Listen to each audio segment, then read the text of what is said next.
Alors le réseau All-in, c'est un réseau de collaborateurs et de collaboratrices. C'est un réseau mixte qui réunit 75% de femmes et 25% d'hommes dans l'entreprise et dont l'objectif est triple en fait, c'est de travailler sur la sensibilisation de l'ensemble des collaborateurs sur l'équité homme-femme. C'est aussi d'enrichir les uns et les autres ou les unes et les autres aux expériences vécues et puis aussi d'apporter des arguments, des éléments visant à contrer les stéréotypes, les freins qu'on peut avoir face à la problématique de cette équité entre les hommes et les femmes. Alors, ce réseau, il prend des initiatives, notamment de sensibilisation, beaucoup d'actions qui sont menées dans l'entreprise toute l'année, avec des conférences, des débats, des témoignages, et puis un point fort, évidemment, une apogée, je pourrais dire, au moment de la journée du 8 mars, avec là aussi beaucoup d'actions qui sont menées, des expositions, et puis aussi la distribution d'un livre à l'ensemble des collaborateurs sur cette thématique.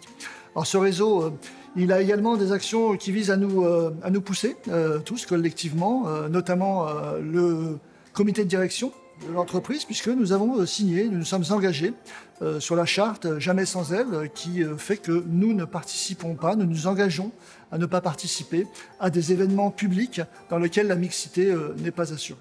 Et enfin, ce réseau participe à, on pourrait dire, un réseau de réseaux sur l'ensemble des entreprises qui sont situées autour de la Française des Jeux. Il y en a un certain nombre qui s'appelle Mixité en Seine, puisque nous sommes sur les bords de Seine, avec par exemple TF1, Microsoft, Hewlett-Packard, HP, Accor, Sodexo, Coca-Cola, Renault et d'autres, qui nous permet effectivement d'échanger les bonnes pratiques entre réseaux.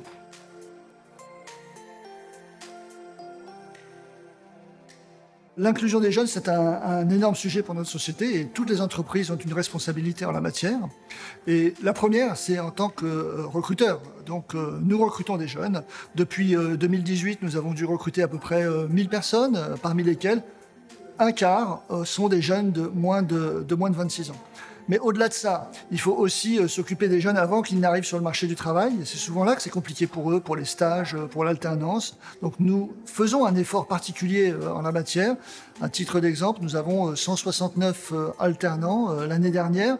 Ça représente presque 8% de nos effectifs. Alors évidemment, ça suppose qu'ils soient bien accueillis. C'est pas prendre des alternants pour des alternants. Il faut aussi les encadrer et les aider à aboutir à leur diplôme. Et donc, nous mettons aussi beaucoup d'emphase sur cette question de l'accueil. Et d'ailleurs, je crois que pour la 4e année consécutive, nous avons été lauréats, si j'ose dire, du programme Happy Trainees de Choose My Company. C'est important.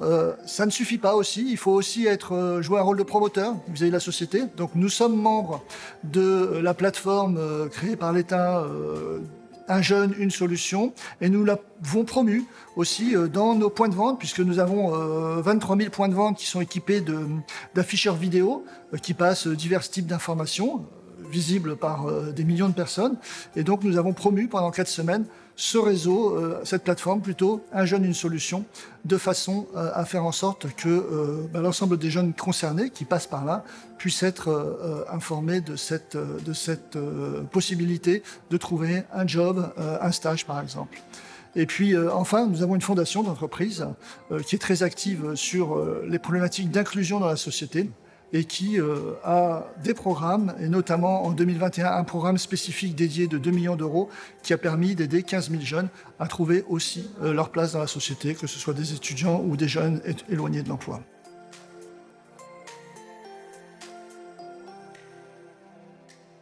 C'est important d'en avoir, pas en avoir trop, mais d'en avoir que l'on suit régulièrement et qui nous permettent de mesurer nos progrès, effectivement. Je crois que c'est le cas de toutes les entreprises. Donc, il y en a un qui est évident, je dirais, puisque de toute façon, on le mesure chaque année par obligation, c'est l'index dit Pénicaud, de la loi de Madame Pénicaud. Ça fait la 2e année consécutive que nous obtenons la note de 100 sur 100. Donc, nous cherchons à nous maintenir sur ce niveau, puisqu'on ne peut pas aller au-delà. Et je dirais que surtout, ce qui est important en termes de mixité, c'est les objectifs qu'on se fixe en interne.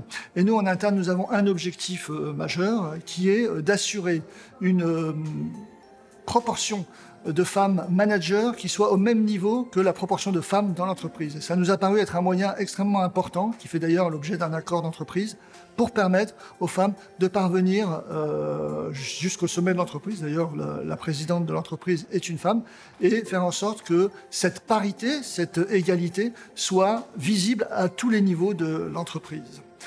Nous avons d'autres indicateurs en matière de diversité, par exemple en matière de handicap. Alors on n'est plus dans la mixité, mais on est aussi dans des problématiques de diversité. Taux de handicap, nous avons 5,2% au niveau du groupe de taux d'emploi direct en matière de handicap. Notre objectif, c'est de viser 100%.